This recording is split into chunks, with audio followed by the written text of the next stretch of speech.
سلام علیکم، خود را معرفی می‌کردید؟ بنده احمدزاده فرحبخش میباشم، خواننده صنف دوم مؤسسه تحصیلات میانه عمومی رقم 63 شهر پنجگی. سلامت باشید. مبارک باشد دستاورد. تشکر. طول چند سال است که در آزمون فروغ صبح دانایی کتاب است اشتراک میکنید؟ طول 4 سال است که در آزمون با نفوذ فروغ صبح دانایی کتاب شرکت می‌ورزم. بهترین. و چه حسیات دارید همکنون که به آرزو مقصدها رسیدید؟ حسیات خوب دارم که امروز به تمام آرزوهای خودم رسیدم. خوب، از روی ادبیات کلاسیک تاجیک اشتراک کردید. آینده چه نقشه دارید؟ بعد از 3 سال باز می‌خواهید در آزمون اشتراک کنید؟ البته. سلامت باشید. معلم عزیز و شما هم مبارک باشد. چه گفتنی ها دارید؟ من عبدالله بناز استقامت کننده شهر پنجگی مادری فرحبخش.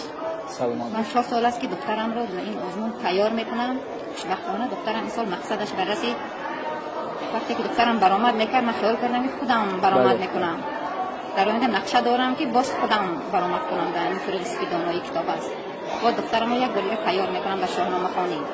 سلامت باشید. البته اشتراک کردن در این آزمون محدود نیست. تمام نفران، تمام مردم جمهوری تاجیکستان امکان دارند که نوبسته از این سال در این آزمون اشتراک کنند. بار دیگر مبارک باشد دستاورد فرزند شما.